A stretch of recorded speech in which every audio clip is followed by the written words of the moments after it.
Berikut potongan hadis Abu Daud. Lalu ada seorang laki-laki dari Muzaina atau Juhaina bertanya kepada Nabi SAW, wahai Rasulullah, bagaimana kita harus beramal? Apakah amalan itu berdasar pada takdir yang telah berlalu atau berdasarkan pada sesuatu yang baru? Beliau menjawab, berdasarkan pada sesuatu yang telah ditetapkan. Lalu laki-laki itu atau sebagian orang lain bertanya, lalu untuk apa kita beramal? Beliau menjawab, sesungguhnya ahli surga akan dimudahkan untuk beramal dengan amalan penduduk surga, dan ahli neraka akan dimudahkan untuk beramal dengan amalan ahli neraka. Apakah sudah ditentukan sejak dahulu siapa penghuni surga dan penghuni neraka? Mohon penjelasan Pak Ustaz. Jawabannya iya. Iya. Kita sekarang ini Allah sudah tahu mana penghuni surga, mana penghuni neraka. Tetapi bukan paksaan dari Allah. Bukan Allah jabarkan. Jabar itu dalam istilah bahasa Arab, Allah paksa dia harus jadi neraka atau di surga, bukan. Tapi Allah dengan keluasan ilmunya, dengan keluasan ilmunya, dalam akhir surah Al-Anfal patokannya itu Allah mengatakan, a'udzubillahi minasyaitonirrajim, wa qad ahata bikulli syai'in ilma, dan Allah meliputi segala sesuatu dengan keluasan ilmunya.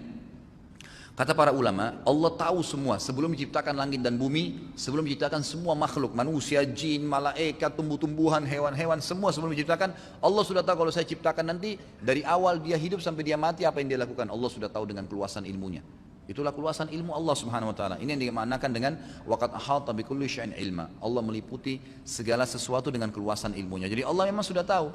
Karena Allah sudah tahu si fulan ini kalau saya ciptakan nanti dia akan pilih perbuatan penghuni neraka, maka Allah mudahkan jalannya dengan itu. Saya kasih contoh. Saya jelaskan ya, saya reviewkan kembali. Takdir ada dua macam, ada mutlak dan ada ikhtiar. Ada yang mutlak, antum tidak bisa campur tangan di situ. Lahir dari rahim ibu siapa, ya, paras wajah kita, warna kulit, umur kita, berapa lama kita akan meninggal, itu semua fungsi-fungsi anggota tubuh, kuping mendengar, mata melihat, hidung menghirup, lidah mengecap, bibir mengucap, semua itu fungsi, tidak bisa dialihkan. Nggak ada orang bisa makan dengan kupingnya, nggak ada orang bisa mendengar dengan matanya, sudah begitu. Itu takdir mutlak namanya. Allah memang yang pilihin. Itu hak kuasa Allah SWT. Ada takdir yang kedua, ikhtiar. Ini yang sering orang tidak faham. Artinya berhubungan dengan perilaku kita sehari-hari. Makan, minum, tidur, menikah, semua itu adalah ikhtiar. Allah termasuk beriman dan kafir itu ikhtiar. Ikhtiar. Sekarang antum bisa duduk di masjid ini, majelis kita bisa pulang. Siapa yang bisa tahan? Walaupun saya bilang jangan pulang akhi, tetap kalau antum mau pulang hak antum, tidak ada yang bisa tahan. Tapi dengan antum memilih salah satu perilaku, duduk atau pulang, Allah sudah tahu. Pada malam itu, pada detik itu, di majelis itu dia akan pilih pulang atau dia akan pilih duduk, dicatat sebagai takdirnya. Gitu kan? Seseorang mau keluar ke diskotik atau mau tinggal di rumah, dia pilih kan, bebas, nggak ada yang paksa dia. Pada saat dia pilih tinggal di rumah, Allah sudah tahu sebelum diciptakan dia akan pilih tinggal di rumah pada saat itu. Dia batalin ya ke diskotiknya. Allah sudah tahu pilihan dia sebagai pencipta. Atau kalau dia keluar pilih ke diskotik, Allah sudah tahu dia akan ke diskotik malam itu, dia akan minum atau dia akan buat apa, maka Allah tahu apa yang dia lakukan. Maka termudahkanlah jalurnya menuju ke neraka karena pilihan dia sendiri. Ya, begitulah yang berhubungan dengan masalah ikhtiar. Jadi perilaku sehari-hari, makan, minum, tidur, beraktivitas, termasuk menikah, itu adalah ikhtiar.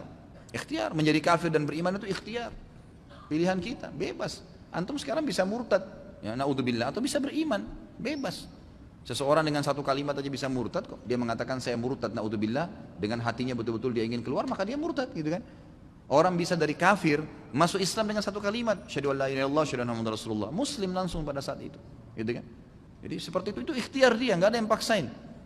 Tapi Allah sudah tahu dengan kemahaluasannya, di Lauhil Mahfuz tercatat apa saja yang kita lakukan sampai kita meninggal.